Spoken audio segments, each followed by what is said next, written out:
ವೀಕ್ಷಕರೇ ನಮಸ್ಕಾರ. ಇವತ್ತಿನ ಕೃಷಿ ವಾರ್ತೆಗೆ ಸ್ವಾಗತ. ನಾನು ಗಣೇಶ್ ಭಟ್. ಮೊದಲಿಗೆ ಮುಖ್ಯಾಂಶಗಳು. ಕಬ್ಬು ಬೆಳೆಗಾರರ ಸಂಘದ ಹೋರಾಟಕ್ಕೆ ಸಿಕ್ಕ ಫಲ. ಶ್ರೀರಾಮ್ ಸಕ್ಕರೆ ಕಾರ್ಖಾನೆ ಆರಂಭ. ತೊಗರಿ ಬೇಳೆ ದರ ಇಳಿಕೆ, ಗ್ರಾಹಕರು ನಿರಾಳ. ಏಪ್ರಿಲ್ 20ರವರೆಗೆ ನೀರು ಬಿಡಲು ಆಗ್ರಹ. ಕೊಪ್ಪಳದಲ್ಲಿ ರೈತರ ಮೌನ ಪ್ರತಿಭಟನೆ ಮಾರ್ಚ್ 19ಕ್ಕೆ. ಹೆಚ್ಚಿದ ಆವಕ, ಬೆಳ್ಳುಳ್ಳಿ ದರದಲ್ಲಿ ಕುಸಿತ, ಸಂತಸದಲ್ಲಿ ಗ್ರಾಹಕರು. ಕುಸುಬೆ ಉತ್ಪನ್ನಕ್ಕೆ ಬೆಂಬಲ ಬೆಲೆ. ಪರಿಣಾಮ ಬೀರದ ಹಕ್ಕಿ ಜ್ವರ, ಕೋಳಿ ಮಾಂಸದ ಬೆಲೆ ಸ್ಥಿರ, ಮೊಟ್ಟೆ ದರ ಇಳಿಕೆ. ಇದೀಗ ವಾರ್ತೆಗಳ ವಿವರ. ಕಬ್ಬು ಬೆಳೆಗಾರರ ಸಂಘದ ಹೋರಾಟಕ್ಕೆ ಸಿಕ್ಕ ಫಲ. ಶ್ರೀರಾಮ್ ಸಕ್ಕರೆ ಕಾರ್ಖಾನೆ ಆರಂಭ. ಕಬ್ಬು ಬೆಳೆಗಾರರ ಸಂಘದ ಹೋರಾಟದ ಫಲ ಹಾಗೂ ಅದಕ್ಕೆ ಪರೋಕ್ಷವಾಗಿ ಸಹಕಾರ ನೀಡಿದ ಶಾಸಕ ಶ್ರೀ ಡಿ ರವಿಶಂಕರ್ ಹಾಗೂ ಅಧಿಕಾರಿಗಳ ಬೆಂಬಲದಿಂದ ರಾಜ್ಯ ಸರ್ಕಾರ ಶ್ರೀರಾಮ್ ಸಹಕಾರ ಸಕ್ಕರೆ ಕಾರ್ಖಾನೆಯನ್ನು ನಿರಾಣಿ ಶುಗರ್ಸ್ಗೆ ಗುತ್ತಿಗೆ ನೀಡಿದೆ ಎಂದು ರಾಜ್ಯ ಕಬ್ಬು ಬೆಳೆಗಾರರ ಸಂಘದ ಉಪಾಧ್ಯಕ್ಷ ಶ್ರೀ ಅಂಕರಹಳ್ಳಿ ತಿಮ್ಮಪ್ಪ ಅವರು ಹೇಳಿದರು. ಕೃಷ್ಣರಾಜನಗರದಲ್ಲಿ ನಡೆದ ಸಭೆಯಲ್ಲಿ ಮಾತನಾಡಿದ ಅವರು, ಕಾರ್ಖಾನೆ ಪ್ರಾರಂಭವಾಗುವುದರಿಂದ ರೈತರು ಕಬ್ಬನ್ನು 100ರಿಂದ 150 ಕಿಲೋಮೀಟರ್ ವರೆಗೆ ಸಾಗಣೆ ಮಾಡುವುದು ತಪ್ಪಿದಂತಾಗಿದೆ. ಇನ್ನು ಕೆಲವೇ ದಿನಗಳಲ್ಲಿ ಕಬ್ಬು ಅರೆಯುವುದನ್ನು ಪ್ರಾರಂಭಿಸುವುದಾಗಿ ನಿರಾಣಿ ಶುಗರ್ಸ್ನವರು ಭರವಸೆ ನೀಡಿದ್ದಾರೆ ಎಂದು ಹೇಳಿದರು. ತಾಲೂಕು ಆಡಳಿತದ ವೈಫಲ್ಯದಿಂದ ತಾಲೂಕಿನ ರೈತರಿಗೆ ಸರ್ವೆ ಇಲಾಖೆ ಅಧಿಕಾರಿಗಳು ಜಮೀನಿನ ಪೋಡಿ ಸರ್ವೆ ಕಾರ್ಯ ಮಾಡುವಲ್ಲಿ ವಿಳಂಬವಾಗುತ್ತಿದೆ. ಆರ್ಟಿಸಿ ಸರಿಯಾಗಿ ಕೊಡುತ್ತಿಲ್ಲ, ನಕ್ಷೆ ಸರಿಯಾಗಿ ತಯಾರಿಸುತ್ತಿಲ್ಲ, ಯಾರದೋ ಜಮೀನು ನಕ್ಷೆಗೆ ಮತ್ಯಾರದೋ ಕೂರಿಸುವುದು. ಇದನ್ನ ಸರಿಪಡಿಸಿಕೊಡಿ ಎಂದು ಅರ್ಜಿ ಸಲ್ಲಿಸಿದರೆ ವರ್ಷವಾದರೂ ಸರಿಪಡಿಸುವುದಿಲ್ಲ. ಇದರಿಂದ ರೈತರು ದೈನಂದಿನ ಕೆಲಸ ಬಿಟ್ಟು ಕಚೇರಿಗೆ ಅಲೆಯುವಂತಾಗಿದೆ ಎಂದು ಆಕ್ರೋಶ ವ್ಯಕ್ತಪಡಿಸಿದರು. ಸಂಬಂಧಪಟ್ಟ ಅಧಿಕಾರಿಗಳು ಕ್ರಮ ಕೈಗೊಂಡು ರೈತರಿಗೆ ಸಕಾಲದಲ್ಲಿ ಸರ್ವೆ ಕೆಲಸ ಮಾಡಿಕೊಡಬೇಕು, ಇಲ್ಲವಾದರೆ ಕಚೇರಿಗೆ ಮುತ್ತಿಗೆ ಹಾಕಿ ಉಗ್ರ ಹೋರಾಟ ನಡೆಸಬೇಕಾಗುತ್ತದೆ ಎಂದು ಎಚ್ಚರಿಸಿದರು. ತೊಗರಿ ಬೇಳೆ ದರ ಇಳಿಕೆ, ಗ್ರಾಹಕರು ನಿರಾಳ. ಏರುಮುಖವಾಗಿ ಹೋಗುತ್ತಿದ್ದ ತೊಗರಿ ಬೇಳೆ ಬೆಲೆಯಲ್ಲಿ ಗಣನೀಯ ಇಳಿಕೆ ಕಂಡುಬಂದಿದೆ. ಅಷ್ಟೇ ಅಲ್ಲದೆ ಬಟಾಣಿ, ಕಡಲೆಕಾಳು ಮತ್ತಿತರ ಧಾನ್ಯಗಳ ಬೆಲೆಯಲ್ಲೂ ಇಳಿಕೆಯಾಗಿದೆ. ತೊಗರಿ ಬೇಳೆ ಬೆಲೆಯು 2024ರ ಅಕ್ಟೋಬರ್ ನವೆಂಬರ್ನಲ್ಲಿ 1 ಕಿಲೋಗ್ರಾಂಗೆ 200 ರೂಪಾಯಿ ದಾಟಿತ್ತು. ಇದರಿಂದ ಗ್ರಾಹಕರಿಗೆ ಬೆಲೆ ಏರಿಕೆಯ ಬಿಸಿ ತಟ್ಟಿತ್ತು. ಈ ವರ್ಷ ತೊಗರಿ ಫಸಲು ಎಲ್ಲೆಡೆ ಸಮೃದ್ಧವಾಗಿ ಬಂದಿದೆ. ಹೀಗಾಗಿ ಇಳುವರಿಯೂ ಜಾಸ್ತಿಯಾಗಿದೆ. ಕರ್ನಾಟಕ ಮಾತ್ರವಲ್ಲ, ಪ್ರಮುಖವಾಗಿ ತೊಗರಿ ಬೆಳೆಯುವ ರಾಜ್ಯಗಳಾದ ಮಹಾರಾಷ್ಟ್ರ, ಆಂಧ್ರಪ್ರದೇಶ, ತೆಲಂಗಾಣ, ಗುಜರಾತ್, ಮಧ್ಯಪ್ರದೇಶಗಳಲ್ಲೂ ಈ ಬಾರಿ ಉತ್ತಮ ಬೆಳೆಯಾಗಿದೆ. ಹೀಗಾಗಿ ತೊಗರಿ ಬೇಳೆಯ ಬೆಲೆ ಗಣನೀಯವಾಗಿ ಇಳಿಕೆಯಾಗಿದೆ. ಇದರೊಟ್ಟಿಗೆ ಕಡಲೆಬೇಳೆ ಕೂಡ ದೀಪಾವಳಿ ಹಬ್ಬದ ಸಂದರ್ಭದಲ್ಲಿ ಗಗನಕ್ಕೇರಿತ್ತು. ಇದೀಗ ಅದರ ಬೆಲೆಯೂ ಇಳಿಕೆಯಾಗಿದೆ. ಬಟಾಣಿ, ಕಡಲೆಕಾಳು ಸೇರಿದಂತೆ ಇತರೆ ಬೇಳೆಕಾಳುಗಳ ದರವೂ ಕಡಿಮೆಯಾಗಿದೆ. ಡಿಸೆಂಬರ್ನಿಂದ ಈಚೆಗೆ 15% ದರ ತಗ್ಗಿದೆ. ಬೆಂಗಳೂರಿನ ಯಶವಂತಪುರ ಎಪಿಎಂಸಿಗೆ ನಿತ್ಯವೂ 150ರಿಂದ 200 ಟನ್ಗಳಷ್ಟು ಬೇಳೆಕಾಳು ತುಂಬಿದ ಲಾರಿಗಳು ಆಗಮಿಸುತ್ತಿವೆ ಎಂದು ಯಶವಂತಪುರ ಎಪಿಎಂಸಿಯ ಸಗಟು ವರ್ತಕರ ಸಂಘದ ಅಧ್ಯಕ್ಷ ಹಾಗೂ ಎಫ್ಕೆಸಿಸಿಐನ ಮಾಜಿ ಅಧ್ಯಕ್ಷರು ಆಗಿರುವ ಶ್ರೀ ರಮೇಶ್ ಚಂದ್ರ ಲಹೋಟಿಯವರು ತಿಳಿಸಿದ್ದಾರೆ. ಏಪ್ರಿಲ್ 20ರವರೆಗೆ ನೀರು ಬಿಡಲು ಆಗ್ರಹ. ಕೊಪ್ಪಳದಲ್ಲಿ ರೈತರ ಮೌನ ಪ್ರತಿಭಟನೆ ಮಾರ್ಚ್ 19ಕ್ಕೆ. ತುಂಗಭದ್ರಾ ಜಲಾಶಯದ ನೀರನ್ನು ರೈತರ ಬೆಳೆಯ ರಕ್ಷಣೆಗೆ ಮೀಸಲಿಡಬೇಕು. ಭತ್ತದ ಬೆಳೆ ರೈತರ ಕೈ ಸೇರಲು ಕನಿಷ್ಠ ಏಪ್ರಿಲ್ 20ರವರೆಗೆ ನೀರು ಬಿಡಬೇಕು ಎಂದು ಆಗ್ರಹಿಸಿ ರೈತರು ಮಾರ್ಚ್ 19ರಂದು ಪಟ್ಟಣದಲ್ಲಿ ಮೌನ ಮೆರವಣಿಗೆಯ ಮೂಲಕ ಪ್ರತಿಭಟನೆ ಮಾಡಲಾಗುವುದು ಎಂದು ಕೊಪ್ಪಳ ಜಿಲ್ಲೆಯ ಕಾರಟಗಿ ತಾಲೂಕಿನ ಬೂದುಗುಂಪ ಊರಿನ ನೀರು ಬಳಕೆದಾರರ ಸಹಕಾರ ಸಂಘದ ಅಧ್ಯಕ್ಷ ಸಂಗಮೇಶ್ ಗೌಡ ಅವರು ತಿಳಿಸಿದರು. ತಾಲೂಕಿನ ಬೂದುಗುಂಪದಲ್ಲಿ ವಿವಿಧ ಗ್ರಾಮಗಳ ರೈತರ ಸಭೆಯ ಬಳಿಕ ಮಾತನಾಡಿ, ಮಾರ್ಚ್ 19ರಂದು ಕಾರಟಗಿಯ ನೀರಾವರಿ ಇಲಾಖೆಯ ಕಚೇರಿಯಿಂದ ರೈತರು ನವಲಿ ವೃತ್ತದವರೆಗೆ ತೆರಳಿ ನೀರು ಬಿಡುವಂತೆ ಘೋಷಣೆ ಹಾಕಲಿದ್ದೇವೆ. ಬಳಿಕ ತಹಶೀಲ್ದಾರ್ ಮತ್ತು ನೀರಾವರಿ ಇಲಾಖೆಯ ಅಧಿಕಾರಿಗಳಿಗೆ ಮನವಿ ಸಲ್ಲಿಸಿ ಏಪ್ರಿಲ್ 20ರವರೆಗೆ ಎಡದಂಡೆ ಮುಖ್ಯ ಕಾಲುವೆಗೆ 3800 ಕ್ಯೂಸೆಕ್ ನೀರನ್ನು ನಿರಂತರವಾಗಿ ಹರಿಸಬೇಕೆಂದು ಒತ್ತಾಯಿಸಿ ಮನವಿ ಸಲ್ಲಿಸಲಾಗುವುದು ಎಂದು ಅವರು ತಿಳಿಸಿದ್ದಾರೆ. ಹೆಚ್ಚಿದ ಆವಕ, ಬೆಳ್ಳುಳ್ಳಿ ದರದಲ್ಲಿ ಕುಸಿತ, ಸಂತಸದಲ್ಲಿ ಗ್ರಾಹಕರು. ರಾಜ್ಯದ ಮಾರುಕಟ್ಟೆಯಲ್ಲಿ ಬೆಳ್ಳುಳ್ಳಿ ಬೆಲೆ ಇಳಿಕೆಯಾಗಿದ್ದು ಗ್ರಾಹಕರು ನಿರಾಳರಾಗಿದ್ದಾರೆ. ಕಳೆದ ವರ್ಷ ಇದೇ ಅವಧಿಯಲ್ಲಿ ಬೆಳ್ಳುಳ್ಳಿಯ ಚಿಲ್ಲರೆ ದರವು 1 ಕಿಲೋಗ್ರಾಂಗೆ 500 ರೂಪಾಯಿ ದಾಟಿತ್ತು. ಸದ್ಯಕ್ಕೆ ಯಶವಂತಪುರ ಕೃಷಿ ಉತ್ಪನ್ನ ಮಾರುಕಟ್ಟೆಯಲ್ಲಿ ಸಗಟು ದರವು ಕಿಲೋಗ್ರಾಂಗೆ 50ರಿಂದ 100 ರೂಪಾಯಿ ಇದ್ದರೆ ಚಿಲ್ಲರೆ ದರವು 120ರಿಂದ 140 ರೂಪಾಯಿ ಇದೆ.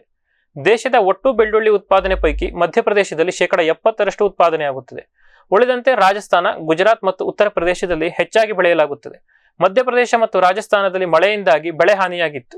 ಈ ಬಾರಿ ಅಲ್ಲಿ ಉತ್ಪಾದನೆ ಹೆಚ್ಚಾಗಿದೆ. ಇದರಿಂದ ಕರ್ನಾಟಕದ ಮಾರುಕಟ್ಟೆಗೆ ಆವಕ ಹೆಚ್ಚಾಗಿದೆ. ಸದ್ಯ ಮಧ್ಯಪ್ರದೇಶದಲ್ಲಿ ಕೊಯ್ಲು ಆರಂಭವಾಗಿದೆ. ಅಲ್ಲಿಂದ ಬೆಂಗಳೂರಿನ ಮಾರುಕಟ್ಟೆಗೆ ಪ್ರತಿದಿನ ಸುಮಾರು 50 ಕಿಲೋಗ್ರಾಂನ 8ರಿಂದ 10 ಸಾವಿರ ಚೀಲ ಬೆಳ್ಳುಳ್ಳಿ ಆವಕವಾಗುತ್ತದೆ. ಇಲ್ಲಿಂದ ಮಂಡ್ಯ, ಮೈಸೂರು, ತುಮಕೂರು, ರಾಮನಗರ, ಕೋಲಾರ, ಚಿಕ್ಕಬಳ್ಳಾಪುರ ಜಿಲ್ಲೆಗೂ ಪೂರೈಕೆಯಾಗುತ್ತದೆ. ಅಲ್ಲದೆ ನೆರೆ ರಾಜ್ಯ ತಮಿಳುನಾಡಿಗೂ ರವಾನೆಯಾಗುತ್ತದೆ. ಈ ವರ್ಷ ಬೆಳ್ಳುಳ್ಳಿ ಉತ್ಪಾದನೆ ಹೆಚ್ಚಿರುವುದರಿಂದ ಪೂರೈಕೆಯಲ್ಲಿ ಯಾವುದೇ ವ್ಯತ್ಯಯವಾಗುವುದಿಲ್ಲ. ಹಾಗಾಗಿ ಸಗಟು ಮತ್ತು ಚಿಲ್ಲರೆ ಬೆಲೆಯು ಸ್ಥಿರವಾಗಿರಲಿದೆ ಎಂದು ವ್ಯಾಪಾರಿಗಳು ತಿಳಿಸಿದ್ದಾರೆ. ಇದೀಗ ಒಂದು ವಾಣಿಜ್ಯ ವಿರಾಮ.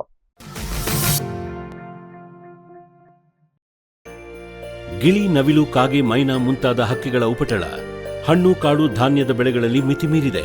ತಮಟೆ, ಪಟಾಕಿ, ಕೂಗು, ರಿಬ್ಬನ್ ಇದೀಗ ಕೆಲಸ ಮಾಡುತ್ತಿಲ್ಲ. ಹಕ್ಕಿ ಬೆದರಿಸಿ ಓಡಿಸಲು ಬಂದಿರುವ ವೈಜ್ಞಾನಿಕ ಉಪಾಯ ಗ್ರೆಸ್ ಇಕೋ ಸೈನ್ಸಸ್ನವರ ಜೈವಿಕ ಧ್ವನಿ ತಂತ್ರಜ್ಞಾನ. ಅತ್ಯಲ್ಪ ಖರ್ಚಿನಲ್ಲಿ ಸುಸ್ಥಿರ ಪರಿಹಾರ, ದೀರ್ಘಕಾಲ ಪರಿಣಾಮಕಾರಿ. ದಾಳಿಂಬೆ, ಸೀಬೆ, ಮಾವು, ಚಿಕ್ಕು ಇತ್ಯಾದಿಗಳನ್ನು ಪ್ರಾಣಿ ಪಕ್ಷಿಗಳಿಂದ ರಕ್ಷಿಸಿಕೊಳ್ಳಿ. ಗ್ರೆಸ್ ಇಕೋ ಸೈನ್ಸಸ್. ಬ್ಯಾರಿಕ್ ಸೆಂಟರ್ ಫೆರ್ಮೋನ್ ಟ್ರಾಪ್ಸ್ನೊಂದಿಗೆ ರೇನೋಸಾರಸ್ ದುಂಬಿ ಮತ್ತು ಕೆಂಪು ಮೂತಿ ಹುಳುಗಳಿಂದ ತೆಂಗು, ತಾಳೆ, ಅಡಿಕೆ ಮರಗಳ ಸಂರಕ್ಷಣೆ. ತರಕಾರಿ ಮತ್ತು ಹಣ್ಣಿನ ಬೆಳೆಗಳಲ್ಲಿ ಹಣ್ಣಿನ ನೊಣಗಳ ನಿಯಂತ್ರಣಕ್ಕೆ ಬ್ಯಾರಿಕ್ ಸ್ಕ್ಯಾಚ್ ಫ್ರೂಟ್ ಫ್ಲೈ ಹಾಗೂ ವೆಜಿಟೇಬಲ್ ಫ್ಲೈ ಟ್ರ್ಯಾಪ್. ರಸ ಹೀರುವ ಕೀಟಗಳನ್ನು ಹಿಡಿಯಲು ಬಣ್ಣದ ಕ್ರೋಮ್ಯಾಟಿಕ್ ಸ್ಟಿಕ್ಕಿ ಟ್ರ್ಯಾಪ್ಸ್. ಪೇಟೆಂಟ್ ಹೊಂದಿದ ತಂತ್ರಜ್ಞಾನ, ದೀರ್ಘಕಾಲದವರೆಗೂ ಬಾಳಿಕೆ. ಕೀಟನಾಶಕಗಳಿಗೆ ಪರ್ಯಾಯ, ಪರಿಸರಕ್ಕೆ ಪೂರಕ. ಸುಸ್ಥಿರ ಸಾವಯವ ಕೃಷಿಗಾಗಿ ಬ್ಯಾರಿಕ್ಸ್. ಮಂಗ, ಹಂದಿ, ಕಾಡೆಮ್ಮೆ, ಜಿಂಕೆ, ಆನೆ ಮುಂತಾದ ವನ್ಯ ಪ್ರಾಣಿಗಳ ಕಾಟದಿಂದ ಬೇಸತ್ತಿದ್ದೀರಾ? ಚಿಂತಿಸಬೇಡಿ. ಗ್ರೆಸ್ ಇಕೋ ಸೈನ್ಸಸ್ ನವರ ಜೈವಿಕ ಧ್ವನಿ ತಂತ್ರಜ್ಞಾನ ನಿಮ್ಮ ನೆರವಿಗಿದೆ. ಕಾಫಿ, ಕೋಕೋ, ತೆಂಗು, ಅಡಿಕೆ, ದಾಳಿಂಬೆ, ಬಾಳೆ, ಹೂ, ಹಣ್ಣು, ತರಕಾರಿ, ಭತ್ತ, ಕಬ್ಬು ಬೆಳೆ ಸಂರಕ್ಷಿಸಿ. ಅಂತಾರಾಷ್ಟ್ರೀಯ ತಂತ್ರಜ್ಞಾನ, ಕೈಗೆಟುಕುವ ಬೆಲೆ. ಏರ್ಪೋರ್ಟ್ ಅಳವಡಿಸಿದ ತಂತ್ರಜ್ಞಾನ ಈಗ ನಿಮ್ಮ ತೋಟ ರಕ್ಷಣೆಗೆ. ಗ್ರೆಸ್ ಇಕೋ ಸೈನ್ಸಸ್. ವಿರಾಮದ ನಂತರ ಕೃಷಿ ವಾರ್ತೆಗೆ ಮತ್ತೊಮ್ಮೆ ಸ್ವಾಗತ. ಕುಸುಬೆ ಉತ್ಪನ್ನಕ್ಕೆ ಬೆಂಬಲ ಬೆಲೆ.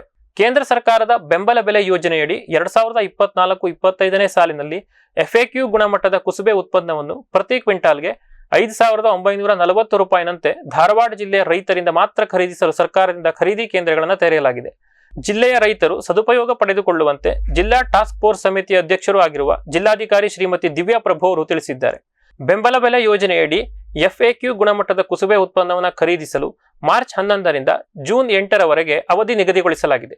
ಆಧಾರ್ ಗುರುತಿನ ಚೀಟಿಯ ಮೂಲ ಪ್ರತಿ ಹಾಗೂ ಅದರ ನಕಲು ಪ್ರತಿ, ಪಹಣಿ ಪತ್ರಿಕೆಯಲ್ಲಿರುವ ಹೆಸರಿನ ರೈತರ ಆಧಾರ್ ಸಂಖ್ಯೆ ಜೋಡಣೆಗೊಂಡ ಬ್ಯಾಂಕ್ ಪಾಸ್ಬುಕ್ ನಕಲು ಪ್ರತಿ ಹಾಗೂ ಉತ್ಪನ್ನವನ್ನು ಖರೀದಿಸಲು ಅಗತ್ಯವಿರುವ ದಾಖಲೆಗಳನ್ನು ನೀಡಬೇಕು. ಕುಸುಬೆ ಪ್ರತಿ ಎಕರೆಗೆ 5 ಕ್ವಿಂಟಾಲ್ನಂತೆ ಹಾಗೂ ಪ್ರತಿ ರೈತರಿಂದ ಗರಿಷ್ಠ 20 ಕ್ವಿಂಟಾಲ್ ವರೆಗೆ ಖರೀದಿ ಪ್ರಮಾಣ ನಿಗದಿಪಡಿಸಿ ಖರೀದಿಸಲಾಗುವುದು. ಸರ್ಕಾರದ ಬೆಂಬಲ ಬೆಲೆ ಪ್ರತಿ ಕ್ವಿಂಟಾಲ್ಗೆ 5,940 ರೂಪಾಯಿನಂತೆ ಕುಸುಬೆಯನ್ನು ಖರೀದಿಸಲಾಗುವುದು ಎಂದು ತಿಳಿಸಿದ್ದಾರೆ. ಪರಿಣಾಮ ಬೀರದ ಹಕ್ಕಿ ಜ್ವರ. ಕೋಳಿ ಮಾಂಸದ ಬೆಲೆ ಸ್ಥಿರ, ಮೊಟ್ಟೆ ದರ ಇಳಿಕೆ.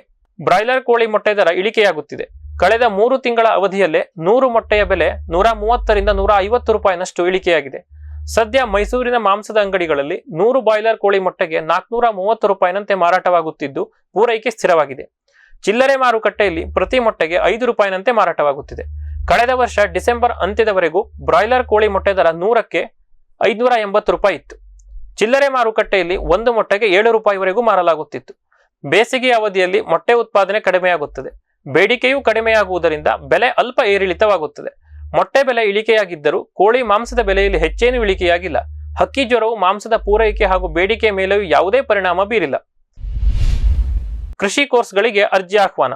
ಬೆಂಗಳೂರು ಕೃಷಿ ವಿಶ್ವವಿದ್ಯಾಲಯ 2025-26ನೇ ಶೈಕ್ಷಣಿಕ ಸಾಲಿನಲ್ಲಿ 2 ಡಿಪ್ಲೊಮಾ ಮತ್ತು 5 ಸರ್ಟಿಫಿಕೇಟ್ ಕೋರ್ಸ್ಗಳಿಗೆ ಅರ್ಜಿ ಆಹ್ವಾನಿಸಿದೆ. 1 ವರ್ಷದ ಡಿಪ್ಲೊಮಾ ಕೋರ್ಸ್ಗೆ 10,000 ರೂಪಾಯಿ ಶುಲ್ಕ ನಿಗದಿಪಡಿಸಲಾಗಿದ್ದು 10ನೇ ತರಗತಿ ಪಾಸ್ ಆದವರು ಅರ್ಜಿ ಸಲ್ಲಿಸಬಹುದಾಗಿದೆ. 1 ವರ್ಷದ ಸ್ನಾತಕೋತ್ತರ ಕೋರ್ಸ್ಗೆ 12,000 ರೂಪಾಯಿ ಶುಲ್ಕವಿದ್ದು ಕೃಷಿ ಪದವೀಧರರು ಅರ್ಜಿ ಹಾಕಬಹುದಾಗಿದೆ. ಸರ್ಟಿಫಿಕೇಟ್ ಕೋರ್ಸ್ಗಳಾದ ಬೀಜೋತ್ಪಾದನೆ ತಾಂತ್ರಿಕತೆ ಮತ್ತು ಕೃಷಿಯಲ್ಲಿ ಯಂತ್ರೋಪಕರಣಗಳ ನಿರ್ವಹಣೆಗೆ 3,000 ರೂಪಾಯಿ ಶುಲ್ಕವಿದೆ. ಜೇನು ಸಾಕಣೆ ಕೋರ್ಸ್ಗೆ 3,000 ರೂಪಾಯಿ, ಸಮಗ್ರ ಕೃಷಿ ಕೋರ್ಸ್ಗೆ 1,500 ರೂಪಾಯಿ ಶುಲ್ಕವಿದ್ದು 7ನೇ ತರಗತಿ ಪಾಸ್ ಆದವರು ಅರ್ಜಿ ಸಲ್ಲಿಸಬಹುದು. ಸಾವಯವ ಕೃಷಿ ಕೋರ್ಸ್ಗೆ 200 ರೂಪಾಯಿ ಶುಲ್ಕವಿದ್ದು ಓದು ಬರಹ ಬಲ್ಲವರು ಅರ್ಜಿ ಹಾಕಬಹುದಾಗಿದೆ.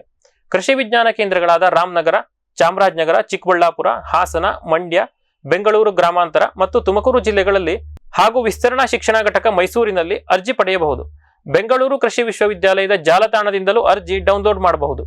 ಭರ್ತಿ ಮಾಡಿದ ಅರ್ಜಿ ಮತ್ತು ನಿಗದಿತ ಕೋರ್ಸ್ಗಳ ಶುಲ್ಕವನ್ನು DD ಮೂಲಕ ಏಪ್ರಿಲ್ 12 ಮಧ್ಯಾಹ್ನ 12:30 ಒಳಗೆ ಸಂಯೋಜಕರು ಮತ್ತು ಮುಖ್ಯಸ್ಥರು, ದೂರ ಶಿಕ್ಷಣ, ರೈತ ತರಬೇತಿ ಸಂಸ್ಥೆ, ವಿಸ್ತರಣಾ ನಿರ್ದೇಶನಾಲಯ, ಕೃಷಿ ವಿಶ್ವವಿದ್ಯಾಲಯ, ಬೆಂಗಳೂರು 560065 ವಿಳಾಸಕ್ಕೆ ಸಲ್ಲಿಸಲು ಪ್ರಕಟಣೆಯಲ್ಲಿ ತಿಳಿಸಲಾಗಿದೆ. ಇವಷ್ಟು ಇವತ್ತಿನ ಕೃಷಿ ವಾರ್ತೆ. ಕೃಷಿಯ ನಿರಂತರ ಕಾರ್ಯಕ್ರಮಗಳಿಗಾಗಿ ವೀಕ್ಷಿಸಿ ಫಾರ್ಮ್ ಟಿವಿ. ನಮಸ್ಕಾರ.